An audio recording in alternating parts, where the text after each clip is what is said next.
Selamat datang.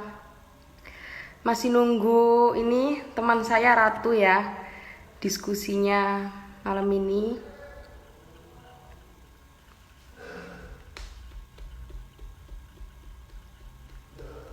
Bentar, tunggu dulu.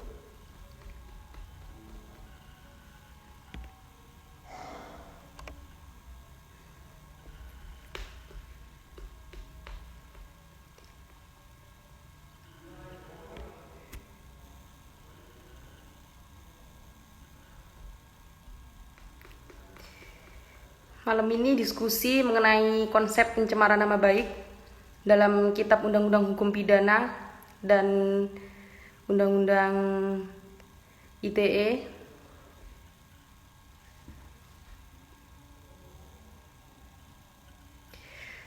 Temanya tentang konsep pencemaran nama baik. Nanti kita diskusi bersama-sama. Cuma masih nunggu dulu. Tunggu sampai 5 menit.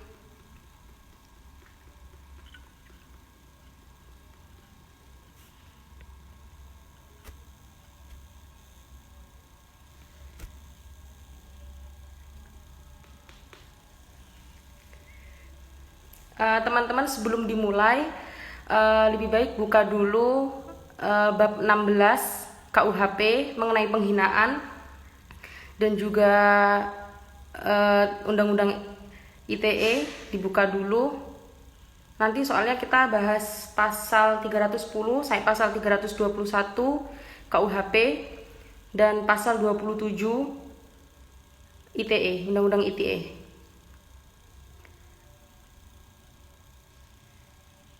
Ganti tema kasus pembakaran bendera PDIP. Ya masih insya Allah nanti. Ketinggalan di kos undang-undangnya, nggak apa-apa, dibuka buat internet. Bab 16 mengenai penghinaan dalam KUHP. Allah.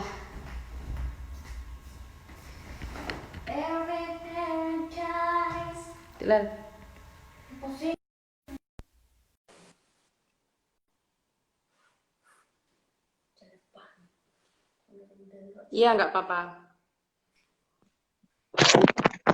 Baik, hadir. Langsung mulai. Boleh. Ya. Ya. Baik teman-teman, assalamualaikum warahmatullahi wabarakatuh. Selamat malam. Selamat malam. Malam ini seperti diskusi-diskusi sebelumnya, saya Huli Murgi Zamzam bersama saudari saya Ratu Julijah. Malam ini kita akan mengadakan diskusi santai mengenai konsep pencemaran nama baik. Konsep pencemaran nama baik ini kita berangkat dari pengaturan yang terdapat dalam Kitab Undang-Undang Hukum Pidana dan juga Undang-Undang ITE. Nah, seperti sudah saya sampaikan sebelumnya, teman-teman terlebih dahulu download dulu mengenai pencemaran nama baik dalam KUHP bab 16 di KUHP mengenai penghinaan, dan juga kita buka pasal 27 Undang-Undang ITE. Dibuka dulu pasal-pasalnya. Sudah ya, mulai. Baik teman-teman, jadi malam hari ini kita akan membedah konsep mengenai pencemaran nama baik. Nah, perlu kita ketahui bahwa seiring dengan perkembangan zaman, maraknya pengguna media sosial, yang dalam hal ini sebenarnya pencemaran nama baik ini itu berawal dari banyaknya masyarakat yang telah melek hukum, atau dalam artian masyarakat tersebut telah memberikan seluruh aktivitas sehari-harinya dengan membiarkan hukum itu berjalan dengan semestinya. Nah, mengutip teori yang disampaikan oleh Wirjono Projodikoro bahwa yang dimaksud dalam hukum acara pidana adalah aturan mengenai bagaimana penegakan hukum. Dalam hal ini adalah penegak hukum melaksanakan suatu bentuk penegakan hukum berdasarkan dengan tujuan negara itu sendiri. Nah, itu adalah konsep dari hukum acara pidana. Nah, perlu kita ketahui bahwa munculnya suatu bentuk pencemaran nama baik juga disebabkan karena tidaknya bijak seseorang dalam menggunakan media sosial. Nah, jumlah pengguna media sosial yang ada di Indonesia berdasarkan data yang disampaikan oleh We Are Social bahwa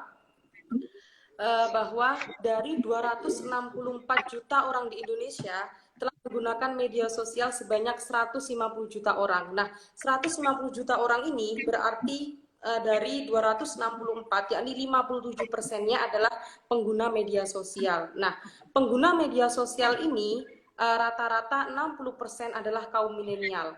Nah, ini berarti 99 juta masyarakat Indonesia adalah kaum milenial yang menggunakan media sosial. Nah, waktu penggunaan media sosial ini, masyarakat Indonesia bisa menghabiskan waktu yakni 3 jam lebih dari 26 menit. Nah, sosial media yang sering digunakan oleh masyarakat Indonesia dalam hal ini berdasarkan data yang disampaikan oleh Web Sosial, yakni masyarakat Indonesia lebih banyak untuk menggunakan YouTube. Nah, dalam hal ini perlu kita ketahui bahwa pencemaran nama baik atau konsep dari pencemaran nama baik itu sendiri dicantumkan dalam 2 aturan, yakni yang pertama adalah Kitab Undang-Undang Hukum Pidana dan yang kedua adalah Undang-Undang ITE. Nah, selain sebenarnya ada dua aturan tersebut, namun terdapat pula putusan Mahkamah Konstitusi, yakni 2 putusan Mahkamah Konstitusi mengenai putusannya mengenai pencemaran nama baik ini juga membahas mengenai pencemaran nama baik ya di mana dilakukan dengan menggunakan sosial media. Berarti terdapat 4 aturan hukum yang mengatur mengenai pencemaran nama baik ini. Nah, pertama-tama kita buka terlebih dahulu konsep pencemaran nama baik yang pertama kali diatur dalam pasal 310 sampai dengan pasal 321 KUHP. Pasal 310 ayat 1 Kitab Undang-Undang Hukum Pidana ini mengatur mengenai penghinaan yang dimana konsep penghinaan tersebut adalah melakukan suatu bentuk tuduhan terhadap seseorang. Nah, perlu kita ketahui teman-teman bahwa tuduhan yang dimaksud dalam hal ini bukan tuduhan yang berhubungan dengan seks atau berhubungan dengan atau hal-hal yang berhubungan dengan seksualitas. Namun tuduhan dalam hal ini adalah suatu bentuk pencemaran atau tuduhan yang berhubungan dengan nama baik seseorang yang menimbulkan suatu bentuk malu terhadap korban itu sendiri. Jadi tidak ada hubungan dengan seksualitas, namun berhubungan dengan nama baik seseorang yang telah menimbulkan suatu bentuk rasa malu terhadap korban itu sendiri. Nah, kemudian dipaparkan lebih lanjut dalam pasal 310 ayat 2 Kitab Undang-Undang Hukum Pidana menyatakan suatu bentuk perbuatan menghina atau menista yang dimana dimasukkannya suatu unsur material dalam hal ini. Unsur materialnya adalah perbuatan penghinaan tersebut dimasukkan atau dilakukan dengan media tulisan atau gambar. Nah, teman-teman, dalam hal ini kita harus memisahkan antara unsur material dan juga unsur formil dalam pengaturan pencemaran nama baik. Yang dimaksud sebagai unsur material secara singkatnya adalah suatu bentuk perbuatan yang dilakukan disertai dengan alat atau dengan media. Misal, saya melakukan suatu bentuk penghinaan. Nah, media apa yang saya gunakan? Yakni media tulisan atau gambar. Nah, itu merupakan unsur material. Kalau unsur formil adalah substansi atau isi dari pencemaran nama baik itu sendiri. Nah, hal tersebutlah dasar yang perlu kita pahami terlebih dahulu. Nah, setelah selesai membahas pasal 310 ayat 2 KUHP, kemudian kita lanjut ke pasal 310 ayat 3 Kitab Undang-Undang Hukum Pidana, yakni dalam hal ini yang pada intinya tidak dikatakan suatu bentuk menista dan atau tulisan atau gambar ketika bentuk nistaan tersebut adalah untuk dirinya sendiri atau untuk membenarkan dirinya sendiri dan juga membenarkan suatu bentuk kepentingan umum. Nah, kemudian dalam pasal 311 itu mengenai fitnah. Nah, kemudian lanjut kepada pasal 315 KUHP. Pasal 315 Kitab Undang-Undang Hukum Pidana itu menyatakan bahwa yang pada intinya mengenai suatu bentuk penghinaan ringan. Nah, perlu kita ketahui bahwa konsep dari penghinaan ringan adalah suatu bentuk penghinaan atau suatu nistaan yang dimana menyebutkan suatu bentuk kata yang berhubungan dengan hewan. Misal, saya menghina Mbak Ratu ini mirip seperti, mohon maaf, misal mirip seperti kucing atau mirip seperti anjing. Nah, itu agak kasar. Nah, itu masuk dalam penghinaan ringan yang dimaksudkan dalam pasal 315 KUHP. Nah, kemudian lanjut lagi ke pasal 317 KUHP mengenai suatu bentuk pengaduan atau pelaporan palsu atau pengaduan yang menimbulkan suatu bentuk fitnah terhadap pejabat publik. Namun dalam KUHP itu dinyatakan suatu bentuk pembesar negeri. Nah, itu dalam pasal 317 KUHP. Jadi dipisahkan antara masyarakat dengan pejabat publik itu di pasal 317 dan juga pasal 310 sampai 316 itu dipisahkan mengenai hinaan terhadap masyarakat dan juga pembesar negeri. Nah, kemudian pasal 318 KUHP ini seperti fitnah agar orang tersebut yang difitnah dikenakan pidana. Itu dalam pasal 318 KUHP. Nah, kemudian setelah kita membahas secara tuntas mengenai pencemaran nama baik dalam Undang-Undang Hukum Pidana, kita masuk sekarang dalam ranah Undang-Undang ITE. Jadi dalam Undang-Undang ITE yang dimaksud sebagai pencemaran nama baik adalah suatu bentuk perbuatan yang telah menyerang seseorang atau menyerang suatu kemerdekaan seseorang yang dimana telah atau dalam hal ini menyatakan suatu bentuk atau memberikan pikiran dan atau kebebasan berpendapat kepada seseorang tersebut yang dimana tetap dibatasi dengan suatu bentuk perlindungan hukum agar seseorang tersebut mendapatkan suatu bentuk rasa aman. Nah, sebenarnya dalam ketentuan Undang-Undang ITE itu memberikan suatu bentuk sikap agar seseorang itu dapat melaksanakan suatu kebebasan dia berpendapat atau berpikir di media sosial, namun tetap harus dibatasi dengan rasa aman seseorang lain dan juga kesejahteraan umum yang terdapat dalam alinea keempat UUD NRI 1945, yang dimana rasa aman yang dimaksud agar tidak adanya suatu bentuk gangguan tindak pidana yang dilakukan oleh orang lain yang nanti menyentuh secara verbal maupun secara visual atau yang berhubungan dengan siksaan fisik terhadap seseorang. Nah, itu sebenarnya yang diejawantahkan dalam ketentuan umum Undang-Undang ITE. Nah, kemudian seiring dengan perkembangan waktu di sini teman-teman, Undang-Undang ITE itu mulai memasukkan mengenai konsep cybercrime ya, itu dalam pasal 45A dan pasal 45B Undang-Undang ITE. Jadi dengan seiring berkembangnya waktu, cybercrime itu juga diatur dalam Undang-Undang ITE, yakni pasal 45A dan juga pasal 45B Undang-Undang ITE. Nah, yang perlu kita pahami terlebih dahulu bahwa awal mula atau sejarah munculnya Undang-Undang ITE itu sebenarnya pertama kali diatur dalam pasal diatur dalam Undang-Undang Undang-Undang ITE tahun 2008. Itu pertama kali diatur dalam Undang-Undang ITE tahun 2008. Kemudian dalam Undang-Undang ITE tersebut mengalami suatu bentuk perubahan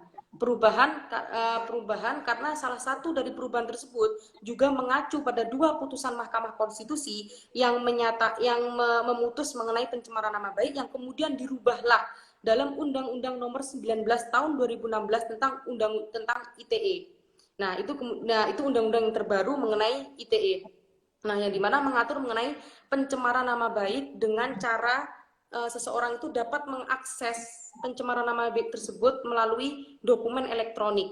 Nah, konsep pencemaran nama baik ini yang dimana perlu kita ketahui bahwa dalam Undang-Undang ITE yang tahun 2008, teman-teman, dalam hal ini memasukkan konsep delik biasa. Jadi dalam Kitab Undang-Undang Hukum Pidana, pencemaran nama baik itu adalah delik aduan atau seseorang yang merasakan kerugian dari pencemaran nama baik tersebut yang dapat melaporkan kepada penegak hukum.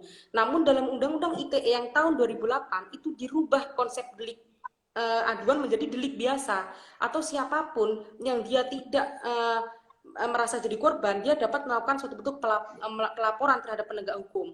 Namun dalam hal ini, dalam putusan MK nomor 50 garing PU strip 6 garing 2008 Jungto, putusan MK nomor 2 garing PU strip 7 garing 2009 telah merubah suatu bentuk konsep dari delik biasa menjadi suatu delik aduan, yang dalam hal ini dikatakan bahwa Undang-undang ITE sejatinya haruslah mengacu pada suatu aturan yang bersifat general, yang dalam hal ini adalah KUHP. Jadi dikembalikan lagi menjadi delik aduan, atau seseorang yang menjadi korbanlah yang dapat melakukan pelaporan terhadap pencemaran nama baik itu sendiri. Nah, kita ketahui yang kasus isu ramai mengenai undang-undang ITE itu seperti kasusnya Ariel Noah. Nah, Ariel Noah itu kan berhubungan dengan dia merekam sendiri video porno yang melibatkan dirinya dengan 2 orang artis. Nah, itu dia dikenakan undang-undang ITE ya. Kemudian kasusnya Baik Nuril, yang dimana dia merekam sendiri kasus pelecehan seksual dilakukan oleh atasannya. Kemudian Ahmad Dhani, yang dimana dia menyatakan suatu kata-kata yang kasar, atau dalam ini adalah idiot, yang disampaikan di vlog. Kemudian dia dikenakan pasal 27 ayat 3, junto pasal 45 ayat 3 Undang-Undang ITE. Nah, setelah hal tersebut perlu kita tekankan bahwa konsep dari delik aduan adalah delik yang merupakan suatu pelaporan yang hanya dapat dilaporkan oleh seorang korban terhadap penegak hukum. Yang dalam hal ini sifat dari delik aduan itu sifatnya subjektif. Jadi korban sendirilah yang dapat melaporkan perbuatan tersebut kepada penegak hukum. Nah, itu teman-teman secara garis umum mengenai pencemaran nama baik, yang dimana nanti unsur subjektif dan juga unsur objektif dalam konsep pencemaran nama baik dalam KUHP dan juga Undang-Undang ITE akan disampaikan lebih lanjut. Nah, selanjutnya saya persilahkan saudari saya Ratu Julijah untuk melanjutkan diskusi ini. Kemudian nanti ada sesi tanya jawab di akhir ya. Silahkan Mbak Ratu melanjutkan.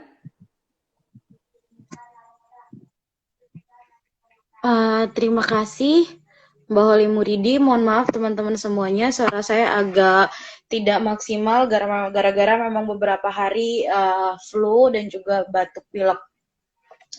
Jadi terima kasih teman-teman, setidaknya hari ini kita akan lebih terfokus untuk membicarakan bagaimana pencemaran nama baik itu melalui media sosial. Itu kalau khusus pembahasan yang mungkin bisa Ratu bagikan ke teman-teman hari ini, yang mungkin Ratu sama Mbak Holly sendiri pahami. Nah, sekarang mungkin sebelumnya kita akan memahami secara komprehensif terlebih dahulu bagaimana Undang-Undang ITE pertama kali dibentuk dan bagaimana politik hukumnya. Ketika kita melihat Undang-Undang ITE, UU nomor 11 tahun 2008 yang mengatur berkaitan dengan transaksi elektronik, itu merupakan undang-undang yang dibentuk dengan dasar perubahan global dan juga perubahan dunia industri, bahwa semua perbuatan yang kita lakukan itu dapat dialihkan melalui elektronik ataupun lebih mudah diakses melalui mekanisme elektronik. Nah, sekarang kita mengetahui bahwa melalui UU ITE ini sendiri, yang sejak awal UU ITE ini sebenarnya mengatur dalam konsideran awalnya ataupun yang pertama kalinya, itu Undang-Undang ITE ini didasarkan untuk mengatur berkaitan dengan transaksi dan transaksi elektronik, pengesahan semua perjanjian yang dilaksanakan secara elektronik. Jadi diberikan payung hukum semua perjanjian yang dilaksanakan secara elektronik. Lalu kemudian yang kedua, Undang-Undang ITE ini juga memberikan pengesahan terhadap tanda tangan yang dilaksanakan secara elektronik. Jadi dalam ketentuan pasal 1 ayat 17, setiap perjanjian yang dibuat yang sesuai dengan undang-undang itu dianggap sah. Nah, ini juga memberikan pengesahan terhadap setiap perbuatan yang kita lakukan, baik itu perbuatan transaksi jual beli, pinjam meminjam yang dilaksanakan secara elektronik. Nah, kurang lebih seperti itu. Namun dalam memori Fantolitannya, ketika kita melihat bagaimana pertama kalinya UU ITE ini dibentuk dengan munculnya ketentuan pasal 27 ayat 1 ayat 2 ayat 3, lalu kemudian munculnya ketentuan pasal 28 ayat 2 yang mengatur berkaitan dengan penghinaan terhadap suku, ras, dan agama, lalu kemudian sanksinya diatur dalam ketentuan pasal 45 ayat 1 ayat 2. Nah, itu sebenarnya ketika kita lihat secara mendasar pada saat pembahasannya di DPR, saya mendapatkan dari JDIH DPR itu berkaitan dengan memori pembahasannya, itu ketika kita lihat memori pembahasannya itu tidak sama sekali mengatur dan juga tidak ada perdebatan yang secara mendalam yang berkaitan dengan apakah kita akan benar-benar memuat pasal pencemaran ataupun pasal penghinaan di dalamnya. Namun yang membahas berkaitan dengan penghinaan itu adalah Prof. Romli Atmasasmita dari yang pada saat itu sempat hadir dalam rapat bersama Dewan Perwakilan Rakyat, bagaimana jika kita mengusulkan berkaitan dengan pasal penghinaan yang dilaksanakan secara elektronik. Dan itu juga mungkin pada saat itu mulai gencar-gencarnya orang menggunakan Facebook dan juga media sosial lainnya yang mungkin saja dapat memberikan unek-uneknya, namun unek-uneknya itu memberikan ataupun rasa malu, rasa tersinggung, rasa pencemaran atau terhina bagi seseorang. Jadi di sisi lain kita menyadari bahwa kita membutuhkan ketentuan pasal 27 mulai dari ayat 1, ayat 2, ayat 3, lalu kemudian ketentuan pasal 28 ayat 2, dan itu memang merepresentasikan kita merepresentasikan apa yang kita inginkan dan bagaimana hukum itu bekerja untuk melindungi harkat dan martabatnya seseorang. Nah, sebelum kita jauh berbicara mengenai ketentuan pasal 27, mungkin yang harus kita pahami, sebagaimana yang dijelaskan oleh Mbak Holly tadi sudah menyinggung 2 putusan Mahkamah Konstitusi. Ya, benar. Ada putusan Mahkamah Konstitusi yang awal, itu putusan Mahkamah Konstitusi nomor 50 tahun 2008, yang memutus berkaitan dengan pasal penghinaan nama baik, yakni pasal pengujian pasal 27 ayat 3 UU ITE. Nah, dalam putusan Mahkamah Konstitusi tersebut dan juga putusan Mahkamah Konstitusi nomor 2 tahun 2009, yakni memberikan penjelasan, yakni bahwa ketentuan pasal 27 UU ITE bukan merupakan pasal yang berdiri sendiri, dalam artian tidak dapat dikategorikan sebagai tindak pidana baru yang baru dibentuk. Nah, dalam ketentuan tersebut dijelaskan bahwa ketentuan pasal 27 ayat 3 dan juga ketentuan pasal 28 ayat 2 merupakan ketentuan turunan ataupun tindak pidana tingkat 2 yang merupakan turunan dari tindak pidana dari ketentuan pasal 310 sampai dengan pasal 321 dan pasal-pasal lainnya yang mengatur tentang penghinaan di dalam KUHP. Nah, dari situ teman-teman mungkin paham. Ada banyak sekali pertanyaan yang mungkin para akademisi dan juga orang-orang lain itu sering bertanya. Nah, mungkin pertanyaannya, kenapa UU ITE itu sendiri masih mengatur berkaitan dengan pencemaran nama baik? Kenapa pencemaran nama baik itu sendiri dalam UU ITE lebih berat pengaturan ancaman pidananya jika dibandingkan di dalam KUHP? Nah, sebetulnya ketika kita melihat, sebenarnya ini juga penjelasan yang mungkin saya kutip di dalam putusan Mahkamah Konstitusi itu berkaitan dengan penjelasan yang diberikan oleh saksi ahli dari pemerintah. Mungkin saya sedikit sepakat dengan apa yang diberikan oleh Bapak ini, Bapak Muzakir. Kalau teman-teman tahu, beliau adalah ahli hukum pidana dari UII kalau nggak salah. Nah, dari Bapak Muzakir ini sendiri menjelaskan bahwa kenapa Undang-Undang ITE itu memberikan sanksi pidana yang lebih berat jika dibandingkan dengan sanksi pidana yang ada dalam KUHP. Contoh nih, kita berikan sanksi pidana yang ada dalam ketentuan pasal 310 itu 9 bulan pidana penjara 9 bulan. Nah, bagaimana kalau misalnya di KUHP, di UU ITE? Di UU ITE itu diancam dengan pidana 6 tahun dan juga denda 1 miliar rupiah. Nah, pada dasarnya di dalam ketika kita melakukan suatu pencemaran nama baik dengan menggunakan media elektronik ataupun sarana yang tersedia secara elektronik, maka itu akan dilakukan lebih mudah. Lebih mudah kita melakukan pencemaran nama baik. Tujuan kita untuk mempermalukan, menghina, melecehkan seseorang itu lebih mudah karena dapat lebih cepat diakses, cepat tersebar, cepat memberikan persepsi kepada orang lain bahwa seseorang benar seperti ini, bahwa seseorang benar dengan tuduhan seperti ini. Itulah yang kemudian kenapa sanksi yang ada di dalam UU ITE ini lebih berat jika dibandingkan dengan saksi yang mungkin kita melakukan tindak pidana itu di hadapan orangnya langsung, seperti kita melakukan penghinaan di hadapan orangnya langsung, atau penghinaan yang mungkin saja tidak kita lakukan di media sosial. Nah, itulah yang menurut saya kenapa UU ITE ini kenapa UU ITE ini memiliki sanksi yang lebih berat. Nah, teman-teman semua, mungkin kita ingin melihat bagaimana Undang-Undang ITE ini sebenarnya kalau kita pahami Undang-Undang ITE ini, UU ITE ini kalau misalnya kita lihat banyak sekali orang yang bilang bahwa UU ITE ini merupakan kriminalisasi terhadap kebebasan berpendapat. Orang tidak bisa menyampaikan pendapat, orang tidak bisa menyampaikan kritik.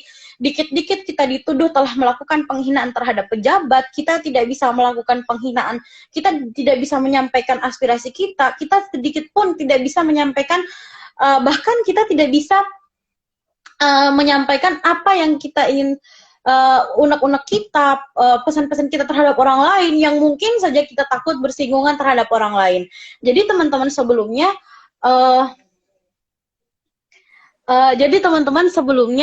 kalau kita lihat itu di dalam putusan Mahkamah Konstitusi nomor 50 tahun 2009 ada satu penjelasan dari ahli pemerintah. Saya juga sepakat dengan ini.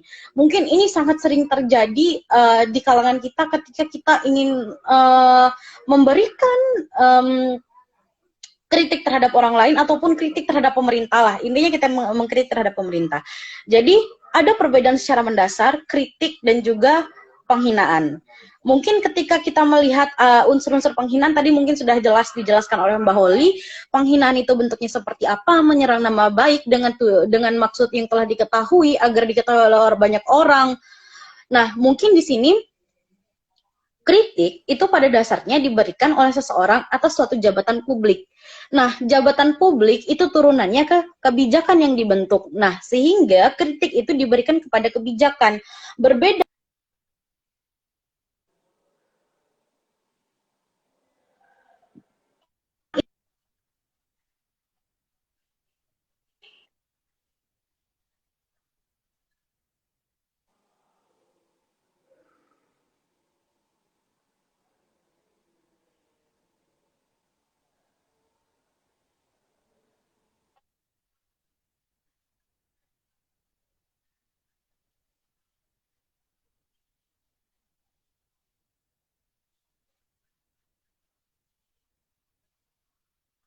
status orang sebagai janda itu kan sebenarnya tidak tepat, tidak baik kalau misalnya kita mengatasnamakan suatu kritik namun di sisi lain kita menghina gitu.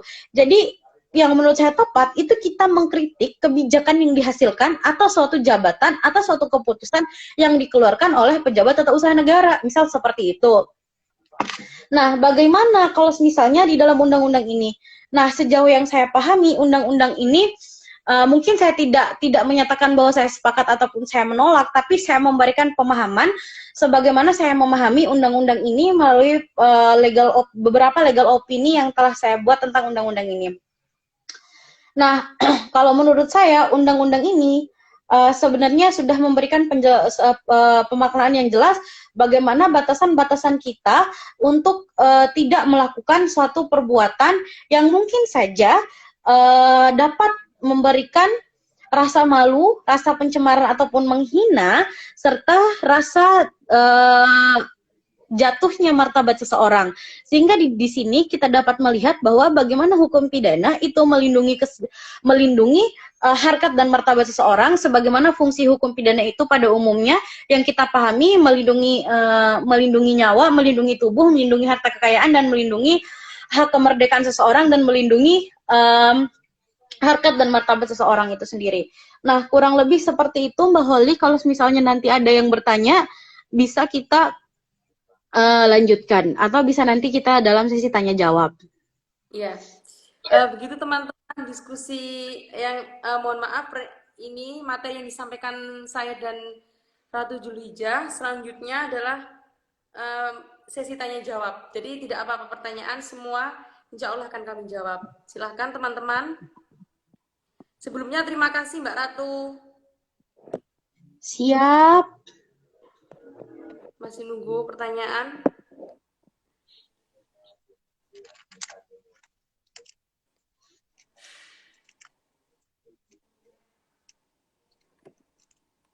Mungkin dari teman-teman ada pertanyaan? Atau mungkin kita ingin bahas sedikit contoh kasus ya Mbak Holia. Tadi sudah disampaikan, tapi silahkan Mbak Ratu menjelaskan lagi sambil menunggu pertanyaan dari teman-teman. Jadi gini, mungkin kita dulu pernah melihat ada contoh kasus seseorang yang mengkritik kebijakan rumah sakit, terus itu dia dituntut secara pidana dan juga dituntut secara perdata karena telah melakukan perbuatan pencemaran nama baik. Nah, kalau kita lihat, itu kan kasusnya Bu Prita Mulyasari. Bu Prita Mulyasari pada saat itu melakukan, bukan melakukan, tapi dia curhat kepada temannya via email,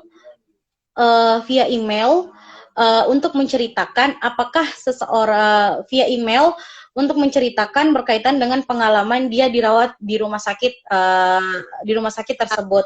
Nah, di saat itu dia menceritakan email, tapi temannya lah yang menyebarkan email tersebut kepada media sosial. Namun yang dituntut oleh rumah sakit itu adalah Ibu Prita Mulyasari karena telah menyampaikan hal yang tidak benar menurut rumah sakit itu melalui media sosial. Namun Ibu Prita Mulyasari telah melakukan upaya hukum. Sebenarnya melalui upaya gugatan perdata dan juga tuntutan pidana, Ibu Prita Ibu Prita Mulyasari pada saat itu dituntut melalui putusan peradilan tingkat pertama dan juga peradilan tingkat banding itu dinyatakan telah bersalah sesuai dengan Undang-Undang ITE, telah melakukan pencemaran nama baik terhadap rumah sakit. Namun dalam tingkat kasasi di Mahkamah Agung, Ibu Prita Mulyasari tidak dikategorikan bersalah pada saat itu karena yang dilakukan Ibu Prita Mulyasari, dan juga saya mengutip pada saat itu ada tulisan yang mungkin fenomenal pada saat itu, tulisannya Prof. Adami Sajawi, guru besar Hukum Pidana Universitas Brawijaya. Dia menjelaskan bahwa apa yang dikategorikan dalam ketentuan UU ITE itu tidak dapat dikategorikan pada Ibu Prita Mulyasari karena Ibu Prita Mulyasari itu tidak menyebarkan pada akun sosial media yang dapat diakses oleh umum, namun hanya disebarkan melalui email sehingga tidak memenuhi unsur yang dikategorikan di dalam UU ITE. Jadi dia menyebarkan email, sedangkan email itu hanya dapat diakses oleh orang yang dikirimi oleh email tersebut. Dengan demikian, Ibu Prita Mulyasari baik secara perdata ataupun pidana lepas pada saat itu, tidak dikategorikan telah bersalah, tidak memiliki unsur kesalahan pada saat itu. Pada dasarnya sebenarnya kalau kita lihat apa yang disampaikan Ibu Prita Mulyasari berkaitan dengan keluh kesahnya, dia merasa tidak nyaman selama di rumah sakit, dia merasakan adanya treatment yang kurang baik dari perawat dan juga dokter, itu sebenarnya bentuknya adalah kritik dan juga penyampaian saran kepada rumah sakit. Namun Ibu Prita pada saat itu mungkin langkah yang diambil kurang tepat, seharusnya itu menyampaikan langsung kepada rumah sakit ataupun bertemu dengan direktur rumah sakit, ataupun bisa langsung menyampaikan ke dokter, ke susternya langsung bagaimana buruknya pelayanan mereka, ataupun bisa melaporkan ke dinas kesehatan, mungkin nanti bisa ditinjau, bisa diawasi bagaimana pelayanan rumah sakit tersebut. Nah, kurang lebih harusnya seperti itu, tapi karena memang dia tidak memenuhi unsur salah satunya. Seperti itu Mbak Holly. Oh iya, Mbak Ratu, ini mungkin saya mewakili teman-teman Mbak Ratu yang nggak tanya di sini. Ini mau tanya sama Mbak Ratu. Kira-kira apa sih batasan-batasan apa sih agar seseorang itu tidak dapat dikenakan pencemaran nama baik dalam konsep KUHP maupun dalam Undang-Undang ITE. Nah, itu batasan-batasannya apa Mbak Ratu? Mungkin teman-teman banyak sekali pertanyaan yang seperti itu. Silahkan Mbak Ratu menjawab. Sebenarnya begini, ketika kita mengetahui batasan-batasan, sebenarnya kan ini kan bersinggungan dengan perasaan seseorang. Jadi untuk kita mengukur perasaan seseorang, apakah misal nih, saya bercanda sama teman saya, tapi menurut saya ini adalah candaan, tapi menurut teman saya ini adalah hal yang menyakitkan bagi dia. Bagi dia mungkin ada yang membuat dia tersinggung, ataupun membuat dia merasa tidak nyaman, ataupun membuat dia merasa terhina atau tercemar atas suatu candaan yang saya berikan. Sebenarnya itu cara mengukurnya itu berbeda-beda, karena kita mikirnya perasaan seseorang itu tidak bisa diukur. Sebenarnya seperti itu. Namun yang bisa kita lakukan adalah, kalau menurut saya,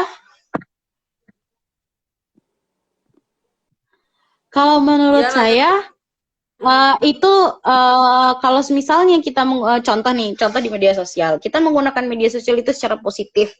Secara positif kita lebih membagikan banyak hal-hal yang mungkin saja bisa membuat orang mengikuti kita. Contoh melakukan kebaikan. Contoh saya sebenarnya lebih suka ngelihat influencer di media sosial itu melakukan kebaikan. Sebenarnya banyak orang yang nggak, influencer ini ria, banyak yang bilang gitu, pamer-pamer melakukan kebaikan. Sebenarnya kan banyak yang berpandangan seperti itu, tapi menurut saya enggak, ini baik, ini dapat dicontoh oleh orang lain ketika kita melakukan hal-hal positif di media sosial. Jadi kurangi nyinyir sih sebenarnya kalau misalnya kita menggunakan media sosial biar lebih positif. Iya Mbak Ratu, benar-benar benar. Sama itu ada hubungannya sama ini Mbak Ratu ya, sama konsep delik dalam pencemaran nama baik ya Mbak Ratu. Jadi ketika kita itu menulis di sosial media namun tidak ditujukan kepada seseorang, dalam artian kita menyindir secara umum gitu Mbak Ratu. Nah itu masuk dalam konsep pencemaran nama baik enggak? Kalau kita lihat kan pencemaran nama baik kan adalah delik aduan. Kita tidak Kalau saya sendiri, menyuruh langsung ke nama seseorang. Gimana? Kalau saya sendiri untuk pencemaran nama baik, karena pencemaran nama baik itu delik aduan, jadi harus jelas siapa objeknya, siapa objek ataupun yang dituju itu siapa. Jadi objek terhadap nama baik ini nama baik siapa? Mungkinkah orang ini ditandai atau mungkinkah orang ini disebut namanya? Mungkin itu harus jelas sebagaimana sebagaimana itu nanti dapat dimasukkan aduan siapa sih?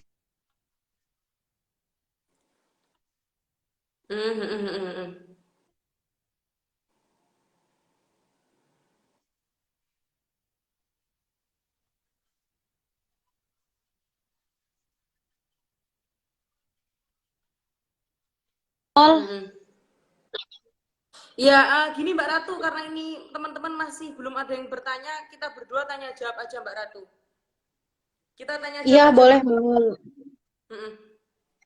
Iya, Kira-kira boleh, Mbak, boleh, Bang. kira-kira Mbak Ratu mungkin ada pertanyaan atau bagaimana, nanti kita diskusikan bareng-bareng di sini saja Mbak Ratu.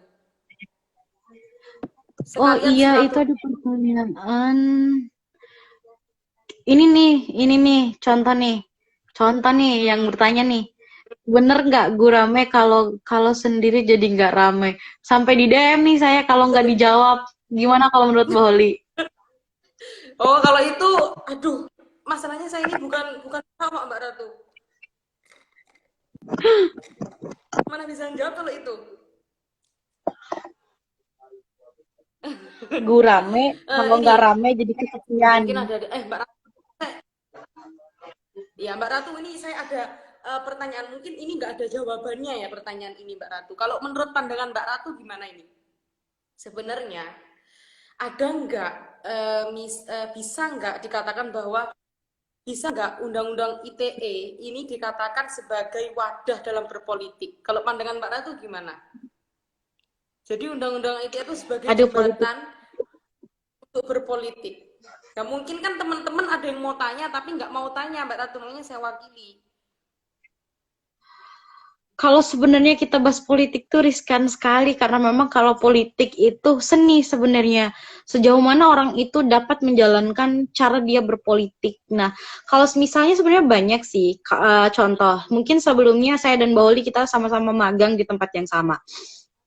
Jadi orang itu sebenarnya sebenarnya UU ITE ini sangat riskan untuk dijadikan sangat berpeluang untuk dijadikan alat untuk menjatuhkan lawan pada saat pemilu. Contoh yang paling sering itu contoh nih, ini saya pernah benar-benar mengikuti kasus ini. Contoh dulu, pada saat Pilpres itu Amin Rais setidaknya mengkritik kebijakan yang pokoknya mengkritik masa pemerintahan Jokowi selama 5 tahun pada masa periode 1 itu dengan nada kurang lebih pemerintahan di bawah tangan Jokowi berjalan seperti bebek pincang, kurang lebih seperti itu. Namun pada saat kontestasi politik, karena memang dia merupakan salah satu dewan pengarah ya kalau nggak salah di Partai PAN ataupun dewan pembina kalau nggak salah di Partai PAN, itu dia dilaporkan ke Gakumdu bahwa telah melakukan perbuatan pencemaran. Nah, itu benar-benar dirasakan, tapi pada saat itu karena dilaporkan melalui Gakumdu, melalui Bawaslu, jadi pilihannya kan ada melalui diteruskan ataupun diklarifikasi. Jadi karena tidak dikategorikan sebagai perbuatan yang berat ataupun cuma dikategorikan perbuatan ringan, jadi dipanggil untuk melakukan klarifikasi. Sebenarnya menurut saya pasal ini sangat riskan untuk dijadikan sebagai alat politik untuk menjatuhkan lawan lainnya. Tapi ya memang ada hukum-hukum yang mengaturnya sendiri apakah orang ini bisa dijerat atau tidak. Kurang lebih seperti itu. Ya. Sebenarnya gini Mbak Ratu, penghinaan itu yang dia menyebutkan nama mohon maaf agak kasar, nama hewan kepada diri seseorang itu sebenarnya masuk penghinaan ringan kalau kita merujuk dalam kitab undang-undang hukum pidana ya Mbak Ratu ya. Cuman pelaporannya kenapa digabung harusnya kan penegak hukum, dalam hal ini kepolisian sebenarnya ya. Terus ini ada pertanyaan Mbak Ratu dari Zian Mai. Jadi yang tepat tafsiran pencemaran nama baik itu apakah merujuk kepada KUHP atau Undang-Undang ITE? Saya jawab dulu ya Mbak Ratu ya. Ya, silakan Bahol. Jadi tafsiran mengenai pencemaran nama baik itu diatur dalam 4 aturan. Kalau dulu 2, sekarang 4. Aturan yang pertama itu terdapat dalam Kitab Undang-Undang Hukum Pidana, tepatnya dalam bab 16 mengenai penghinaan dalam pasal 310 sampai dengan pasal 321 KUHP. Nah, aturan yang kedua mengenai pencemaran nama baik itu merujuk kepada Undang-Undang ITE, yakni pasal 27. Itu di dalam Undang-Undang ITE. Nah, kemudian kalau ditanya pencemaran nama baik itu merujuk kepada aturan yang mana, itu maksudnya dua aturan tersebut itu sebenarnya pencemaran nama baik itu dapat merujuk dalam 2 aturan tersebut. Namun perlu kita ketahui bahwa dalam Kitab Undang-Undang Hukum Pidana itu tidak memberikan konsep secara material atau unsur secara material melalui media apa yang digunakan untuk melakukan pencemaran nama baik, karena dikatakan tulisan maupun lisan. Namun dalam Undang-Undang ITE itu ditambahi mengenai konsep adanya pencemaran nama baik melalui media sosial, sehingga kalau ditanya pencemaran nama baik itu merujuk pada aturan yang mana, pencemaran nama baik itu masuk dalam 2 aturan tersebut, baik KUHP maupun Undang-Undang ITE. Nah, kemudian teman-teman, aturan yang ketiga dan keempat itu dalam putusan MK, yakni putusan Mahkamah Konstitusi nomor 50 garing PUU strip 6 garing 2008 junto putusan MK nomor 2 garing PUU strip 7 garing 2009. Nah, dalam KUHP itu pencemaran nama baik itu adalah masuk dalam konsep delik aduan atau korban yang merasakan atas kerugian itu sendiri yang dapat tindakan tersebut di penegak hukum, dalam hal ini adalah kepolisian. Kemudian dalam Undang-Undang ITE sebelum revisi, yakni Undang-Undang nomor tahun 2008 mengenai ITE, itu dirubah menjadi delik biasa. Jadi siapapun meskipun dia bukan korban, dia dapat melaporkan kepada penegak hukum. Namun semenjak munculnya 2 putusan Mahkamah Konstitusi tersebut, yang dimana pendapat Mahkamah menyatakan bahwa seharusnya pengaturan mengenai pencemaran nama baik ini harus merujuk kepada aturan yang lebih genus, aturan lebih genus dalam hal ini adalah aturan yang lebih umum, yakni KUHP, yakni dengan konsep delik aduan. Sehingga dalam revisi Undang-Undang ITE, yakni Undang-Undang nomor 19 tahun 2016 tentang ITE, itu dirubah kembali deliknya menjadi delik aduan, yakni seseorang yang merasa menjadi korban itulah yang berhak untuk melakukan pelaporan di kepolisian, seperti itu. Mungkin ada tanggapan dari Zian Mai. Oh, ini ada pernyataan dari Mas Xavier. Saya sering dihina jomblo, Kak. Apakah itu pencemaran juga ya? Jadi gini Mas Xavier, kalau seseorang itu dihina jomblo itu kita harus merujuk, kita harus pahami dulu dalam konsep pencemaran nama baik. Nah, pencemaran nama baik itu kan sifatnya subjektif. Jadi yang dituju, misal telah jelas, misal Mas Xavier itu sakit hati atas hinaan tersebut. Kalau Mas Xavier itu merasa dirugikan atas pernyataan tersebut, ya Mas Xavier bisa melaporkan, namun nanti disertai dengan bukti-bukti adanya suatu kerugian. Jadi sifat dari pencemaran nama baik ini adalah subjektif dari korban, tapi korban harus membuktikan nanti. Seperti itu. Tapi Mas Xavier jangan curhat di sini, soalnya ini bukan tempat curhat Mas Xavier. Kalau masalah jodoh bukan di sini.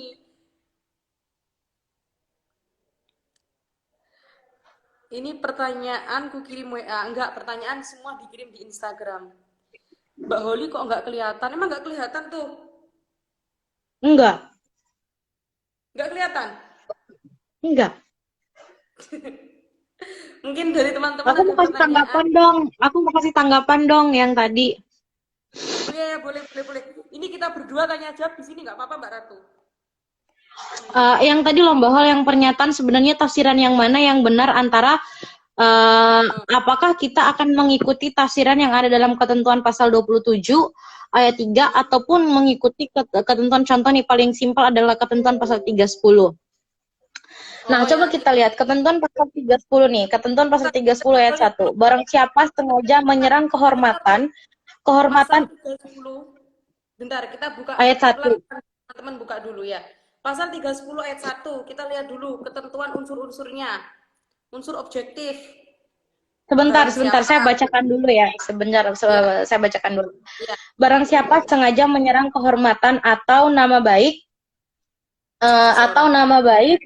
seseorang dengan menuduhkan sesuatu perbuatan yang maksudnya terang supaya hal itu diketahui umum, diancam karena pencemaran dengan pidana penjara paling lama 9 bulan atau pidana denda paling banyak Rp4.500. Nah, ini kalau misalnya kita mengikuti ketentuan yang ada di dalam KUHP.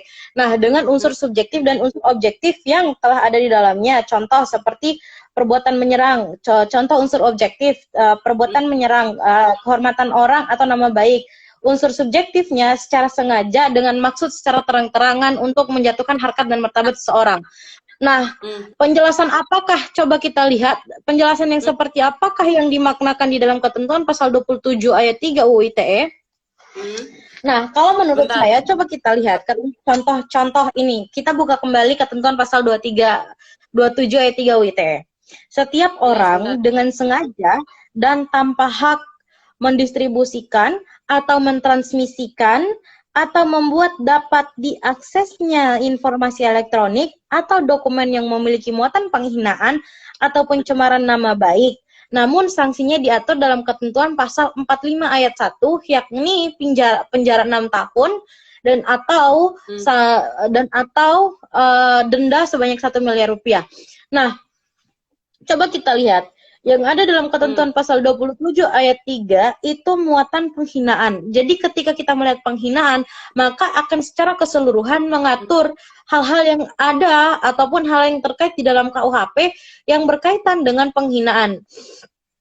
Mulai dari ketentuan pasal 30 sampai dengan ketentuan pasal 321 jika itu penghinaan terhadap seseorang ataupun penghinaan terhadap kehormatan seseorang.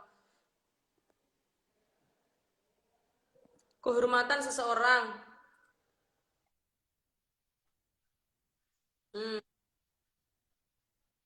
Kita mengikuti unsur-unsur yang ada di dalam ketentuan pasal yang mengatur berkaitan dengan pencemaran terhadap agama seperti pasal 156A dan juga turunnya pasal 177 dan lain-lain. Nah, coba kita lihat kembali. Dalam ketentuan pasal 27 itu hanya memberikan unsur setiap orang dengan sengaja tanpa hak. Lalu kemudian unsur objektifnya mendistribusikan, mentransmisikan dan atau dapat mengakses informasi elektronik yang memiliki muatan penghinaan atau pencemaran nama baik. Namun tidak disebutkan unsur-unsur seperti yang ada dalam ketentuan pasal 310 seperti tadi. Contoh nih ya, saya membandingkan antara ketentuan pasal 310. Dalam ketentuan pasal 310 itu bunyinya kurang lebih ada kehormatan seseorang, menuduhkan sesuatu perbuatan. Dia ini menuduhkan sesuatu perbuatan dengan maksud supaya itu diketahui oleh umum. Tentu hal yang sama pun dapat dilakukan ketika kita menggunakan penafsiran bahwa ketentuan yang ada dalam ketentuan pasal 27 ayat 3 UU ITE ini mengatur hal yang sebenarnya memiliki muatan yang sama dengan yang ada dalam ketentuan pasal 310. Nah, kalau kita lihat dalam putusan Mahkamah Konstitusi itu juga sudah dipertegas bahwa ketentuan pasal 27 ayat 3 itu merupakan tindak pidana turunan dari ketentuan pasal 310 dan turunan dan kawan-kawannya sampai dengan pasal 321 serta ketentuan penghinaan tentang suku ras dan agama, alat-alat kelengkapan beribadah dan lain-lain yang ada dalam KUHP. Kurang lebih pendapat saya seperti itu. Cuman Mbak Ratu, jadi gini, sebenarnya dalam Undang-Undang ITE itu Mbak Ratu, pasal 27 ayat 3 itu menambahi unsur material. Jadi menambah unsur material. Jadi media yang digunakan untuk melakukan pencemaran nama baik itu dalam Cara Undang-Undang ITE elektronik. ditambah unsur materialnya, yakni menggunakan media yang dapat ditransmisikan atau sebentar, lebih jelasnya saya buka lagi, yakni bisa untuk mentransmisikan, mendistribusikan, dan dapat diaksesnya informasi elektronik dan atau dokumen elektronik. Jadi perlu kita pahami yang telah dijelaskan oleh Mbak Ratu tadi, sebenarnya perbedaan antara pasal 27 ayat 3 Undang-Undang ITE dengan pasal 310 sampai 321 mengenai pencemaran nama baik dalam KUHP itu yang membedakan adalah unsur materialnya, Mbak Ratu. Jadi unsur materialnya itu ditambahi media atau alat untuk melakukan pencemaran nama baik atau nistaan atau penghinaan itu ditambah lagi dalam Undang-Undang ITE. Jadi alat atau unsur materialnya itu ditambah lagi. Kalau dalam KUHP, unsur materialnya hanya berhubungan dengan tulisan, gambar yang dapat menimbulkan suatu nistaan terhadap seseorang. Namun dalam Undang-Undang ITE itu mengenai tuduhan dan juga pencemaran nama baik itu medianya ditambah. Gambar, tulisan, menggunakan media elektronik dapat didistribusikan, kemudian dapat ditransmisikan, dan dapat diunduh dokumen elektronik tersebut. Jadi seperti itu. Jadi unsur materialnya ditambah dalam Undang-Undang ITE. Seperti itu, Mbak Ratu. Iya, Mbak Holi udah. Mungkin ada pertanyaan lagi, kita diskusi bersama Mbak Ratu di sini. Ya. Sebentar. Saya berusaha untuk cari mungkin yang menimbulkan pertanyaan dari teman-teman. Sebentar. Mungkin nggak sih Mbak Holi, menurut Mbak Holi, bahwa undang-undang ini mengekang kebebasan berpendapat orang banyak? Sebenarnya gini Mbak Ratu, kalau berbicara mengenai undang-undang ini mengekang atau tidak, itu kan lebih ke tataran praktik ya. Ke praktik dari undang-undang ini. Seperti itu. Jadi kalau kita lihat sebenarnya, kalau kita pahami, kita buka dulu dalam ketentuan umum Undang-Undang ITE, itu sebenarnya dalam ketentuan umum itu menyatakan bahwa Undang-Undang ITE itu juga merupakan suatu bentuk sarana, ibaratnya seperti sarana atau wadah untuk seseorang itu menyatakan suatu aspirasinya, kebebasan berpendapatnya, yang dimana secara merdeka, itu dalam ketentuan umum. Namun, kebebasan atau kemerdekaan seseorang tersebut tetap dibatasi dengan kemerdekaan orang lain, dengan menimbulkan suatu perlindungan hukum. Perlindungan hukum untuk kesejahteraan umum sesuai yang tercantum dalam alinea keempat Undang-Undang Dasar, dan juga rasa aman, memberikan rasa aman dari gangguan secara fisik, gangguan siksaan secara fisik, verbal maupun visual. Itu yang sebenarnya dalam ketentuan umum. Kalau dinyatakan ini membatasi, itu masuk dalam tataran praktik, Mbak Ratu. Kalau ketentuan umumnya sebenarnya nggak seperti itu. Justru ketentuan umumnya itu mempersilahkan seseorang untuk menyatakan pendapatnya di media sosial. Seperti itu. Terus ini, sebenarnya gini Mbak Ratu, ada sih, saya menyatakan gini, perbedaan sebelum dan sesudah munculnya Undang-Undang ITE. Sebenarnya ada beberapa pernyataan Mbak Ratu. Ini saya catat. Sebenarnya gini, Undang-Undang ITE, munculnya Undang-Undang ITE itu secara nggak langsung munculnya isu-isu penodaan agama. Sebenarnya penodaan agama itu setelah beberapa tahun lalu ya, itu terakhir diatur dalam TAP MPR ya Mbak Ratu ya. Itu enggak, maksudnya yang penodaan agama itu kan enggak muncul lagi. Namun dengan munculnya Undang-Undang ITE itu mulai ada lagi isu penodaan agama, pencemaran nama baik, kemudian kritik-kritik terhadap pemerintah itu sudah mulai dibatasi. Kalau kita lihat media dulu sama sekarang itu jelas berbeda. Kemudian secara nggak langsung dari beberapa tindak pidana yang saya sebutkan tadi itu secara nggak langsung telah bertentangan sih berarti menurut saya dengan ketentuan umum Undang-Undang ITE yang dimana memberikan kemerdekaan seseorang untuk menyampaikan kebebasan berpendapat dan juga apa istilahnya ya, hal ini rasa aman yang konsep dalam ketentuan umum sebenarnya telah bertentangan dengan kebebasan berpendapat seseorang secara praktiknya.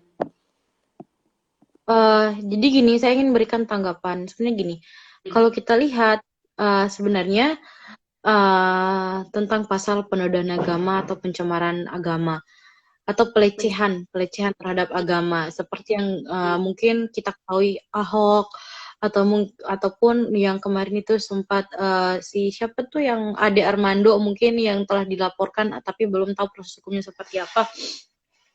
Sebenarnya pengaturan tentang pelecehan ataupun pelecehan, pencemaran, penghinaan terhadap agama itu sudah ada dalam KUHP sebelumnya. Baik ada ataupun tidak adanya UU ITE yang mengatur dalam ketentuan pasal 28 ayat 2 tentang pencemaran terhadap agama itu sebenarnya sudah diatur di dalam KUHP. Seperti contoh pasal 156A yang mengatur tentang pencemaran terhadap agama-agama tertentu, pasal 177 yang kalau nggak salah mengatur tentang yang mengatur tentang penghinaan atau pelecehan terhadap alat-alat yang digunakan untuk ibadah kalau nggak salah, ingat saya. Jadi begitu Mbak Holly. Jadi bukan berarti adanya undang-undang ini langsung semua dikriminalisasi seperti orang yang berkata atau memberikan statementnya yang mungkin menyinggung perasaan umat beragama di agama lainnya. Jadi kurang lebih seperti itu. Kalau gini Mbak Holly sebenarnya undang ini jelas sebenarnya kalau kita lihat melalui rumusan pasalnya mungkin agak membingungkan kalau kita melihat ketentuan pasal 27 karena memang tidak menyebutkan apakah dia tidak menyebutkan unsurnya secara menyeluruh. Namun pasal ini menjadi terang, menjadi jelas ketika adanya dua putusan Mahkamah Konstitusi, yakni putusan Mahkamah Konstitusi 50 tahun 2008 yang tadi kita udah bahas, sama putusan MK nomor 2 tahun 2009 kalau nggak salah. Nah, sebenarnya kan itu kan sudah jelas berkaitan dengan maknanya ini sama dengan apa yang dimaksud di dalam ketentuan pasal 310 merupakan turunan. Jadi cuman yang sering kalau misalnya kita menyampaikan undang-undang ini ternyata bertentangan dengan hak saya untuk menyatakan pendapat atau undang-undang ini mereduksi hak saya untuk menyatakan pendapat, apalagi ketika saya mengkritik pemerintah, itu benar-benar saya dikategorikan telah melakukan penghinaan terhadap pemerintah, mencemarkan kinerja pemerintah, mungkin itu secara praktik, apalagi kalau misalnya kita lihat etika penyelenggara negara, itu harusnya pemerintah itu terbuka atas kritik, dan terbuka atas kritik, saran, apalagi terhadap masukan-masukan yang membangun ataupun memperbaiki sebuah sistem, kurang lebih seperti itu. Cuman ya pemerintah ada juga yang ya kayak tidak paham juga sebagian seperti itu.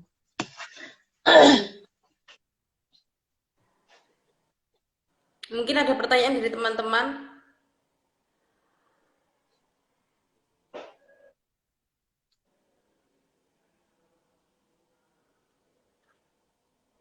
Oh ya, teman-teman lebih menekankan bahwa yang dimaksud dari pencemaran nama baik ini tidak berhubungan dengan seksualitas, hanya berhubungan dengan hinaan atas penghinaan nama seseorang yang yang menimbulkan rasa malu terhadap korban. Gitu. Mbak Ratu, ini mungkin waktu kita ini terbatasi. Kita akhiri saja mungkin di diskusi selanjutnya, isu-isu selanjutnya nanti kami share ya Mbak Ratu ya. Kalau teman-teman bisa DM kami untuk memberikan rekomendasi kira-kira isu apa yang nanti kita diskusikan ya Mbak Ratu. Iya, siap Mbak Hol. Selamat malam teman-teman. Terima kasih Mbak Ratu. Selamat malam. Ya, wassalamualaikum warahmatullahi wabarakatuh.